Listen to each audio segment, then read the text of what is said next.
세계보건기구에서는 뇌세포가 손상되고 치매가 발생할 수도 있다고 보고하고 있어요. 갑상선 저하증이나 항진증이 있으신 분들이 요오드가 많은 미역을 드시면 오히려 건강을 더 해칠 수가 있는데, 요오드의 수치가 높아지게 되면 체내의 활성산소도 증가하게 돼서 염증도 유발시킬 수가 있고 갑상선염도 유발될 수 있고 극히 드물지만 갑상선 암으로까지 발전시킬 가능성도 가지고 있다고 하네요. 따라서 갑상선약을 드시고 계시거나 갑상선에 문제가 있으신 분들은 미역에는 강력한 항암 효과도 가지고 있는데 건강식품으로는 굉장히 좋아요. 미역에는 요오드, 식이섬유, 칼슘, 비타민 굉장히 많은 영양소가 있다고 했잖아요. 그런 것들보다 훨씬 중요한 것이 있어요. 바로 건강한 습관이 항상 나를 만든다. 건강한 삶을 원하시면 지금 바로 구독을 눌러주세요.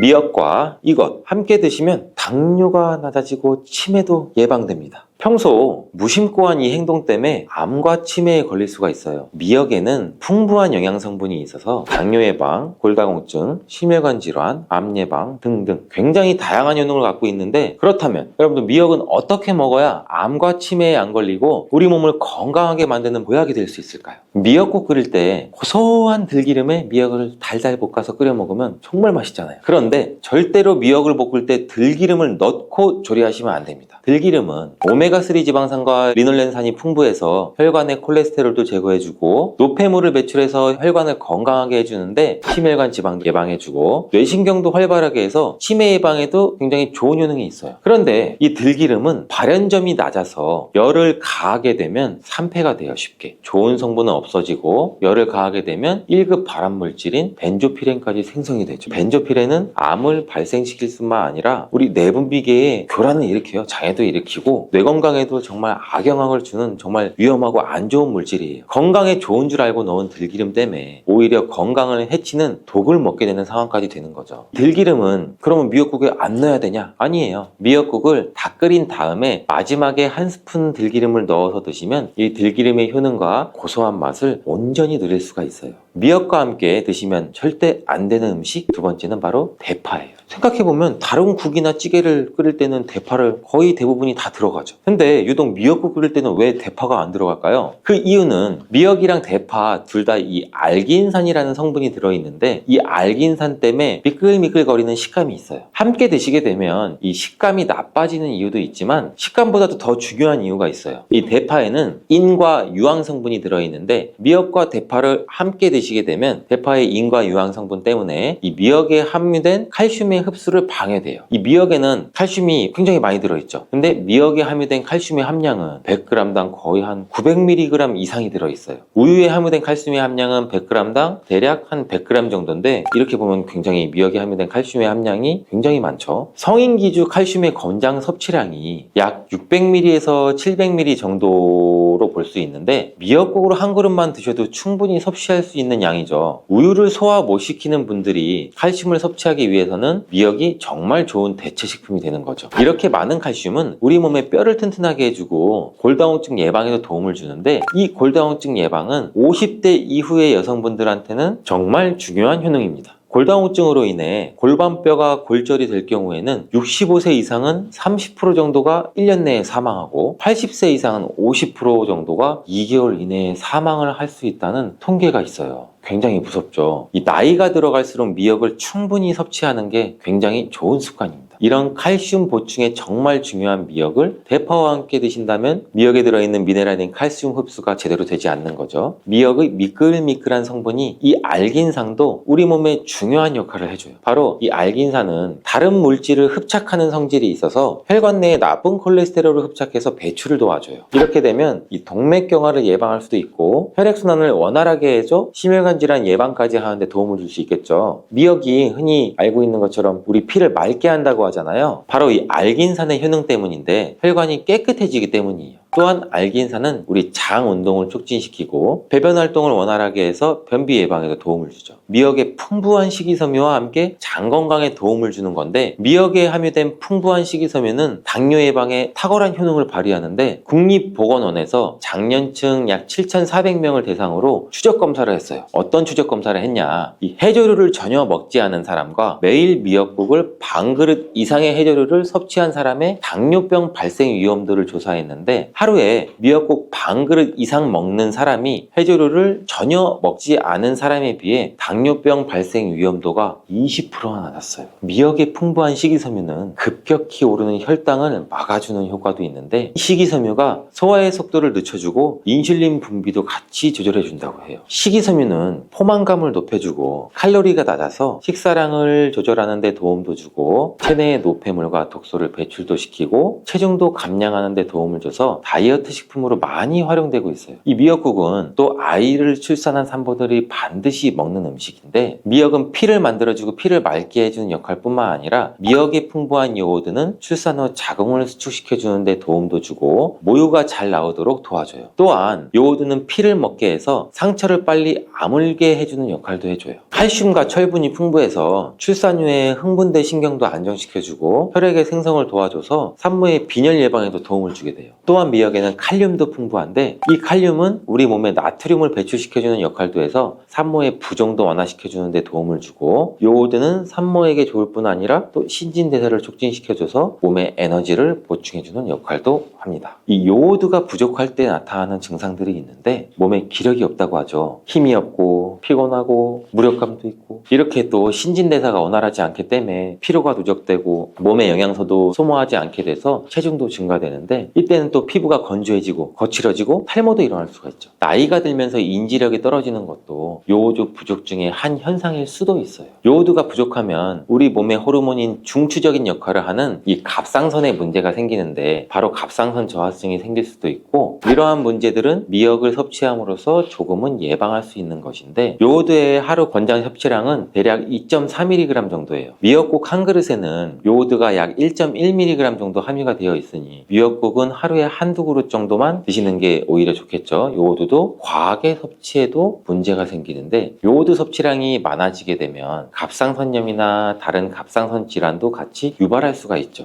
특별히 갑상선에 문제가 있으신 분들이나 약하신 분들은 미역을 과다하게 섭취하는데도 주의하시는 게 좋고, 갑상선은 우리 몸의 중요한 내분비 기관 중 또 하나예요. 갑상선은 목 부분 기관지 아래에 위치한 나비 모양의 내분비 기관인데 굉장히 중요한 여러 기능을 하는데, 그 중에서도 대사율을 조절하는 역할이 있어요. 갑상선은 T3 호르몬, T4 호르몬이 있는데, 이 호르몬들을 우리 몸에 분비해서 우리 몸의 에너지 소비와 체온 조절 역할을 하는 데에도 굉장히 중요한 역할을 하게 돼요. 갑상선 호르몬은 신경 시스템의 정상적인 기능을 유지하는 데 꼭 필요한 호르몬인데, 이게 제대로 분비가 되지 않아서 수치가 너무 높거나 낮게 되면 우울증 증세, 불안 증세, 기억력 감퇴, 이러한 문제도 발생할 수 있고, 이 갑상선 호르몬에 영향을 미치는 것 중에 요오드가 있는데, 요오드가 부족하면 세계보건기구에서는 뇌세포가 손상되고 치매가 발생할 수도 있다고 보고하고 있어요. 갑상선 저하증이나 항진증이 있으신 분들이 요오드가 많은 미역을 드시면 오히려 건강을 더 해칠 수가 있는데, 건강하신 분들은 미역을 많이 드셔도 이 호르몬 조절이 잘 돼서 문제가 없지만, 갑상선 기능에 문제가 있어 호르몬 조절이 잘 안 되시는 분들은 이 요오드의 수치가 높아지게 되면 체내의 활성산소도 증가하게 돼서 염증도 유발시킬 수가 있고, 갑상선염도 유발될 수 있고, 극히 드물지만 갑상선 암으로까지 발전시킬 가능성도 가지고 있다고 하네요. 따라서 갑상선약을 드시고 계시거나 갑상선에 문제가 있으신 분들은 미역을 드실 때 너무 과하지 않게 주의하는 게 좋겠습니다. 날이 갈수록 암에 대한 발병률도 높아지고 있어 암에 대한 관심도가 높아지는 것도 사실이죠. 미역에는 강력한 항암 효과도 가지고 있는데, 건강식품으로는 굉장히 좋아요. 미역에는 요오드, 식이섬유, 칼슘, 비타민 굉장히 많은 영양소가 있다고 했잖아요. 그런 것들보다 훨씬 중요한 것이 있어요. 바로 후코이단이라는 성분인데, 이 성분이 바로 강력한 항암 작용을 한다고 알려져 있어요. 후코이단 성분은 미역의 줄기보다 이 미역귀에 7배나 많이 들어있고, 요즘에 미역귀가 항암식품으로 굉장히 많이 알려지고 있어요. 이 후코이단은 암세포가 스스로 사멸되도록 유도하는 효능이 있는데, 이러한 효능으로 암세포가 생기는 것을 막아주고 전이 되는 것도 방지할 수가 있다는 거죠. 이 후코이단은 폐암, 간암, 대장암, 유방암 등등 백혈병에 효능이 좋다고 입증된 논문들이 발표되기도 했는데, 후코이단은 항암작용 외에도 콜레스테롤이 혈관에 흡착되지 않도록 막아주고 혈류도 원활하게 해줘 혈관을 건강하게 해주는 역할도 같이 해준다고 해요. 이렇게 혈관을 깨끗하게 해줘 뇌졸중과 뇌경색, 심근경색 등의 심혈관 질환도 예방할 수 있고,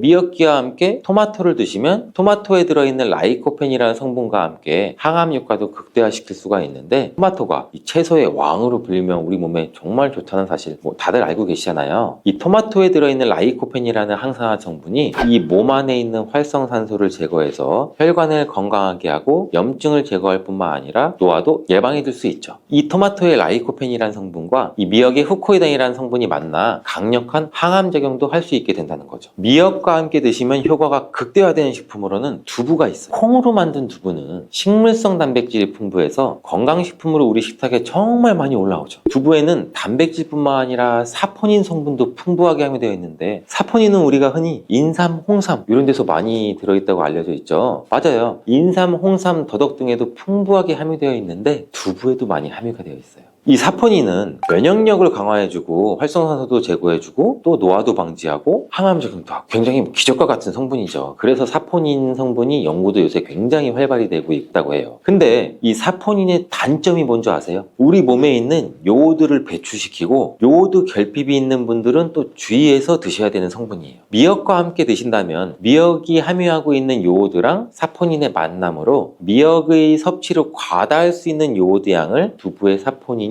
어느 정도 배출시켜줘서 걱정 없이 드실 수가 있게 되는 거죠. 칼슘은 뼈를 튼튼하게 만들어준다고 우리 상식적으로 굉장히 많이 알고 계시잖아요. 우리 몸에 칼슘이 많아도 골다공증이 생긴다는 소리 혹시 들어보셨나요? 칼슘이 많은데 골다공증이 왜 생기지? 칼슘은 골다공증을 예방해주는데, 덴마크나 스웨덴 같은 나라에서는 골다공증이 굉장히 많다고 해요. 오히려 많은 칼슘이 우리 몸에 쌓여서 혈관이나 심장에 쌓여 석회화도 일으키고 건강도 해치게 되는 경우도 많은데, 그렇다고 칼슘이 풍부한 음식은 안 먹을 수도 없고 어떻게 해야 할까요? 걱정하지 마세요. 해결책을 제가 바로 알려드릴게요. 그것은 계란과 함께 드시면 해결되는데, 이 계란에 들어있는 다양한 영양성분 중에 오스테오칼신이라는 단백질을 활성화시켜주는 게 있어요. 이 단백질은 뼈를 튼튼하게 해주고 칼슘이 뼛속으로 제대로 흡수할 수 있게 도와줘요. 이 오스테오칼신을 활성화해주는 역할을 하는 게 비타민 K2예요. 우리나라에서는 그동안 이 비타민 K2가 허가가 늦게 나서 그동안 정식으로 섭취 못했었는데, 비타민 K2도 한 1년 전인가 2년 전부터 허가가 나서 지금은 요새 영양제를 보면 칼슘과 마그네슘, 비타민 D 그리고 비타민 K2까지 같이 들어있어서 칼슘의 흡수를 더욱 용이하게 만들어주는 영양제도 쉽게 찾아볼 수가 있어요. 그런데 이렇게 칼슘을 아무리 많이 섭취해도 흡수가 안 돼 그대로 혈관에 남게 되면 쌓이고 쌓여서 석회화를 유발시킬 수 있겠죠. 이처럼 미역과 계란을 함께 섭취하면 칼슘의 흡수를 도울 뿐 아니라 우리 몸의 pH 균형도 잡아주는데 굉장히 중요한 역할을 해줘요. 미역은 알칼리성 식품이고 계란은 산성 식품, 같이 섭취하면 약 알칼리성 상태로 유지를 시켜주는데, 미역은 단백질과 잘 어울리니 계란과 함께 먹으면 소화도 잘 되고 우리 몸의 흡수도 굉장히 잘 된다고 합니다.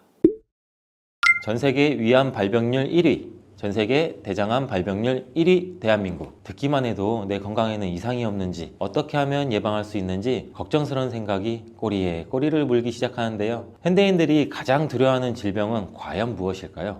아프지 않으면 가장 좋겠지만 저는 치매, 암, 당뇨 이 세 가지가 가장 두렵고 무서워요. 저뿐만 아니라 많은 현대인들이 두려워하는 질병 중 하나가 암일 건데, 이 암도 췌장암, 유방암, 위암, 간암, 폐암 등등 종류도 굉장히 많은데, 이만큼 종류도 다양하고 그만큼 원인도 굉장히 많지만 국제암연구소에 따르면 암의 주요 원인이 유전이 5%, 흡연이 20%, 식습관은 30%를 차지한다고 해요. 유전적인 요인이 굉장히 클 거라고 많이 생각들 하시는데, 식습관이 가장 큰 요인이라고 하니 갑자기 저도 제 하루를 돌아보게 되네요. 오늘은 무엇을 먹었는지, 내일은 뭘 어떻게 먹을지, 나는 그동안 어떤 것들을 어떻게 먹고 있었나라는 생각도 들면서 건강을 위해 하는 운동과 영양제 섭취는 잠깐 중단하더라도 당장에 눈에 띄는 큰 문제는 없지만 식사는 우리가 살아가면서 안 할 수 없겠다라고 생각했어요. 그렇다면 암을 예방하기 위해서라도 가장 먼저 체크해야 될 부분이 식습관이라는 생각이 들죠. 특히 우리나라 암 환자의 경우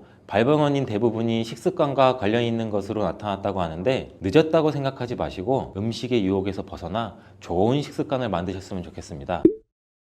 좋은 식습관을 들이기 전에 먼저 나쁜 식습관을 알아보고 개선하는 것이 중요하다고 생각되어 암 환자를 만드는 최악의 식습관 첫 번째를 먼저 알려드릴게요. 바로 육식 위주의 식단입니다. 우리 집은 고기 반찬 없으면 밥을 못 먹어요. 우리 애들은 고기 없으면 못 먹어. 나는 고기 없으면 못 먹어. 혹은 늙어서는 단백질 섭취가 필수야. 힘을 쓰려면 고기를 먹어야 돼. 이런 생각하시는 분들 굉장히 많아요. 근데 이런 분들 주목해 주세요. 육류를 드시는 이유 중 하나가 나이가 들면 근육이 감소하기 때문에 단백질을 섭취해야 우리 몸의 근감소증을 줄일 수 있고 기력 회복에도 좋다고 생각하기 때문일 거예요. 근데 게다가 철분, 아연, 비타민 등 여러 영양소를 풍부하게 함유하고 있어서 에너지를 북돋아주고 면역 강화에도 도움되는 건 사실이에요. 하지만 일부 연구에서는 과도한 육류의 섭취는 대장암의 위험도를 높일 수 있다고 얘기하고 있습니다. 육류 자체에는 아무런 해가 없지만 이것을 어떻게 얼마나 먹느냐에 따라 문제가 발생할 수 있다는 거예요. 그렇다면 어느 정도가 적당한 섭취량일까요? 개인의 성별, 체중, 연령에 따라 차이가 많이 있지만 성인 기준으로 보면 하루 평균 60에서 100g 정도가 적당하다고 합니다. 60g 정도를 예를 들면 달걀 하나 정도의 부피인데요. 이렇게 삼겹살을 구워 먹거나 불고기 등을 먹는다고 가정했을 때 무조건 60g 이상은 당연히 드실 거예요. 여러분들도 1인분, 반인분만 드시지 않잖아요. 60g을 초과한 나머지는 단백질로 흡수되지 못하고 분해되는 과정에서 물론 좋은 물질도 있겠지만 나쁜 물질도 많이 생겨나게 됩니다. 그만큼. 그리고 장으로 보내지면 장에도 굉장히 무리가 가겠죠. 면역력이 떨어진 상태에서는 암에 걸릴 확률이 다른 거에 비해서 높아지는 거죠. 단 면역력이 높다면 상관없지만 이런 일상이 계속 반복된다면 우리 장은 고통받기 때문에 면역력도 떨어질 수밖에 없습니다. 예전에는 유산균 같은 경우도 변비나 설사가 있기 때문에 드시는 분들이 굉장히 많으셨는데 이제는 장에는 무수히 많은 세균들이 있어요. 우리 몸에는 이 세균들이 우리 몸의 전체 면역 조절에 영향을 미치는 부분이 크기 때문에 면역력을 위해서 유산균 섭취를 굉장히 많이들 하세요. 이렇듯 장과 면역은 굉장히 밀접한 관련이 있는데 하루에 필요한 양만큼 먹으면 문제가 전혀 없지만 육류를 지속적으로 많이 먹는 것이 문제입니다. 그리고 가공육이나 고지방 육류의 섭취보다는 닭가슴살, 해산물 같은 저지방 식품을 선택하는 것이 좋고 채소에도 단백질이 많기 때문에 육식으로만 단백질을 섭취해야 한다는 생각은 절대 멈추셔야 돼요. 그럼 반대로 암을 예방하는 식습관은 뭐가 있을까요? 자, 식물성 단백질을 많이 섭취하는 겁니다. 우리의 선조는 예로부터 오랜 식문화를 바탕으로 음식에 맞는 소화기관을 가지게 되었는데 동양인들은 상대적으로 장이 길기 때문에 육식을 하게 되면 음식이 장에 머무르는 시간이 길어서 독소가 많이 생기게 된다고 해요. 그래서 한국인들은 식물성 단백질이 잘 맞다고 하는데 식물성 단백질은 비교적 적은 지방과 콜레스테롤을 포함하고 있고 또 비타민, 미네랄, 섬유질, 항산화제 같은 다양한 영양소를 풍부하게 함유하고 있어 암 예방에 매우 유용하다고 합니다. 그리고 식물성 단백질은 대표적으로 우리가 흔히 알고 있는 콩, 견과류, 감자 등등이 있고 그 외에도 브로콜리, 청경채, 귀리, 토마토, 버섯, 시금치 생각보다 굉장히 다양한 곳에 단백질이 많이 함유되어 있어요. 또한 미국 국립암연구소에 따르면 콩류를 정기적으로 섭취하는 사람들은 암 발생률이 낮았고 심혈관 질환에도 도움을 준다는 연구 결과도 있습니다. 같은 콩도 어떻게 먹느냐에 따라 단백질의 흡수율이 달라지는데 가장 편하게 먹는 방법이 우리가 흔히 많이 마시는 두유로 마시거나 두부로 만들어 먹는 건데 이 방법은 약 65% 정도만 흡수가 되고 나머지는 흡수가 잘 안 된다고 해요. 이 콩을 발효시키게 되면 흡수율이 무려 95% 이상 늘어나기 때문에 된장, 청국장, 낫또 이런 정도로 발효된 식품으로 드시는 게 가장 좋고 콩에 들어있는 이소플라본이라는 성분과 콩 단백질이 발효가 되면서 만들어내는 펩타이드라는 성분이 결합하여 암 억제 효과를 가져오는 것이에요. 이런 기전이 있는데 이러한 발효식품들을 적절히 섭취하게 되면 장 건강과 면역력 향상에도 도움을 주기 때문에 암과 싸울 수 있는 힘이 우리 몸에서 생겨난다고 하는 것입니다. 이렇듯 콩의 이소플라본 성분이 유방암을 또 악화시킨다는 이야기도 있는데 최근에는 이게 미국 국립암연구소에서 발간하는 국제학술지 캔서 스펙트럼에 게재된 내용을 보면 콩에 들어있는 이소플라본을 자주 섭취한 여성은 유방암 재발 위험이 약 26%로 더 낮았고 폐경 여성은 유방암 재발 위험이 28% 감소했으며 에스트로겐 수용체 양성 유방암 생존자의 경우 또 유방암 재발 위험이 18%나 낮아지는 것으로 나타났습니다. 다만 주의할 점은 이러한 이소플라본의 하루 섭취량이 60mg일 때 재발 위험 감소 효과가 가장 큰 것이지 이게 좋다고 오히려 많이 먹으면 독이 될 수 있으니 영양제나 음식을 먹을 때 적절히 섭취하는 게 도움이 됩니다. 다음으로 암을 유발하는 최악의 식습관 두 번째는 빠르게 먹기 습관. 우리나라 사람 빨리빨리 굉장히 많이 하잖아요. 빨리빨리 민족답게 사람 절반 이상이 10분 내에 식사를 마치고 15분 이상 천천히 먹는 사람은 단 10%밖에 불과하다고 합니다. 음식을 빨리 먹는 것만으로 위암이 걸린다고 얘기할 수는 없지만 위나 식도질환의 가장 큰 원인이 빨리 먹는 습관이기 때문에 이 이유를 절대 배제시킬 수는 없습니다. 실제로 빠른 식사는 위암 발병률을 1.19배 높이고 역류성 식도염으로 이어질 확률도 높다고 해요. 그리고 국이나 물에 말아서 드시는 분들 굉장히 많으시죠. 저 같은 경우도 미역국 말아 먹고 사골 좋아하고 국에 말아 먹는 걸 굉장히 좋아하는데 이렇게 말아 먹게 되면 제대로 씹지도 못한 상태에서 음식물이 위로 넘어가고 위에서 소화를 시킬 때 침에서 나오는 아밀라제로 1차 효소로 분해를 시키지 못하기 때문에 소화를 시킬 때 부담이 늘어나게 돼요. 평소보다 많은 위산을 더 분비해야 된단 말이에요. 위는 당연히 무리할 수밖에 없고 이런 식사가 지속적으로 반복이 되면 우리 위는 쉽게 지치고 상처를 입게 돼요. 위에 부담을 덜어주기 위해서라도 꼭꼭 씹어서 음식물 덩어리를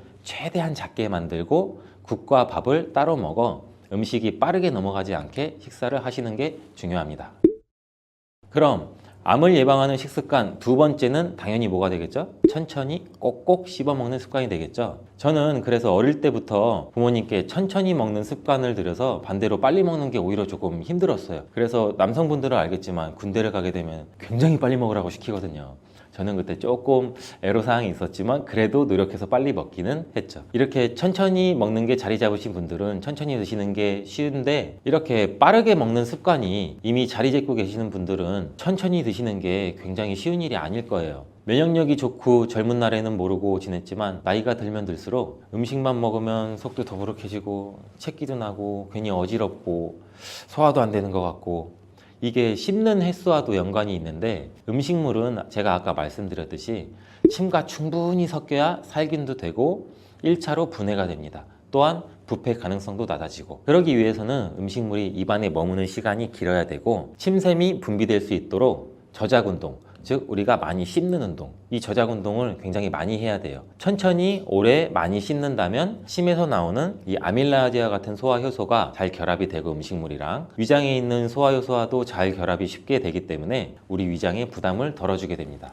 암 예방뿐만 아니라 영양소 흡수에도 용이하고 우리 포도당이 혈류로 방출되는 것도 속도를 늦출 수 있어서 혈당 조절에도 도움이 됩니다. 그렇다면 천천히 먹을 수 있는 방법이 따로 있을까요? 제가 생각했을 때는 우선 식사 시간에는 스마트폰, TV, 각종 미디어를 차단하는 것이 좋고 아무리 못해도 30회 이상 천천히 꼭꼭 씹을 수 있게 스스로 노력하는 자세가 필요합니다. 저는 혹시라도 급하게 먹어야 되는 상황도 올 수 있잖아요. 그런 상황이 오면 밥의 양을 조금 줄이더라도 천천히 먹으려고 노력하고 아무리 바빠도 식사를 하면서 다른 일을 하지 않으려고 하는 나름의 방식이 있는데요. 이렇듯 자기만의 방식을 찾아가는 것이 중요하고 일거리를 생각하다 보면 식사 시간이 굉장히 급해지고 빨리 먹을 수밖에 없어요. 좋은 영양분을 골고루 섭취하는 것도 좋지만 내 몸에 무리가 가지 않게 먹는 습관도 매우 중요하다는 것을 또 한번 기억하시기 바랍니다. 혹시 여러분은 일주일에 야식을 몇 번 정도 드시나요?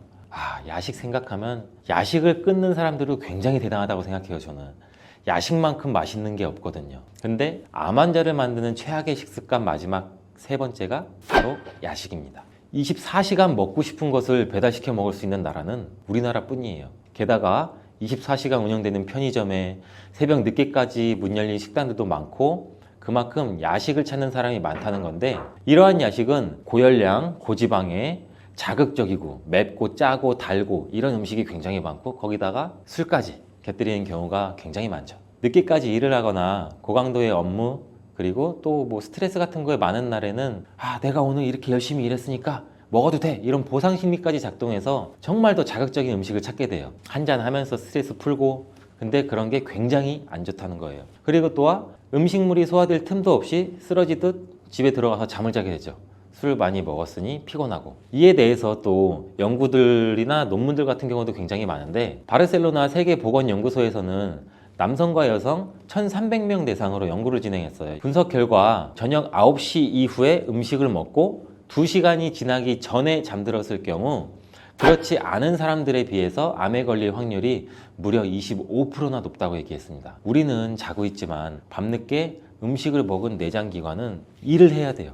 왜? 일거리를 줬으니까. 내장기관은 잠들지 못하고 계속 스트레스를 받으면서 주물러야 되고 효소 분비해야 되고 굉장히 스트레스 받고 우리 내장기관이 탈이 나죠. 결국엔 역류성 식도염, 소화불량, 비만 이렇게 심혈관계 질환에도 좋지 않으니 야식은 정말로 반드시 끊어내야 되는 습관 중에 하나입니다. 그렇다고 아예 끊을 수는 없겠죠. 그래도 너무 잦은 야식은 하지 마시고 어느 정도 적당히 하시면 좋을 것 같습니다. 만약에 회식같이 정말 어쩔 수 없는 상황이 생긴다면 고기를 먹더라도 식이섬유가 많은 채소 위주를 같이 곁들여 드시려 노력해 보시고 바로 잠들기보다는 집에 들어가기 전에 짧게라도 걷거나 서서 소화를 시키고 동네 한 바퀴 천천히 돌면서 주무시는 것을 추천드립니다. 그렇다면 무엇을 어떻게 먹으면 암 예방에 도움이 될까요? 여기서 이런 생각이 들 수 있을 텐데 빨주노초파남보 무지개를 생각하세요. 식탁 위를 무지개색으로 물들이는 거예요. 어느 정도 감이 오시죠? 빨주노초파남보. 매 끼니마다 다양한 과일과 채소를 곁들여서 채소, 과일마다 각각의 색깔이 있죠. 파프리카도 빨간색도 있고 노란색도 있고 당근도 있고 오이도 있고 미국 암협회에서는 하루에 5가지 색깔의 채소나 과일을 섭취하면 암에 걸리지 않는다며 파이버 데이라는 공식 구호도 있다고 해요. 이렇게 과일과 채소가 가진 천연색소가 몸속에 있는 나쁜 활성산소를 제거하고 각종 질병을 예방한다는 연구 결과도 굉장히 많이 있어요. 빨간색은 암세포 성장을 억제하고 면역 기능을 향상시켜주면서 초록색은 대장암이나 전립선암, 유방암 같은 호르몬 관련된 암 위험도를 낮춰주며 노란색은 항암 효과, 유방암에 도움이 된다고 합니다. 이 외에도 보라색은 암 성장 억제 효과, 흰색은 위암, 간암, 유방암, 대장암 예방과 강한 항균 작용을 한다고 해요. 그리고 잎이나 줄기, 뿌리도 골고루 드시는 게 좋고 이왕이면 제철 과일, 제철 채소, 제철 식물 이렇게 제철에 나오는 것을 활용하면 굉장히 좋습니다. 아무리 좋은 식당이라고 하더라도 많이 드시면 우리 몸은 부담을 느낄 수밖에 없는데 당연히 과식은 금물입니다.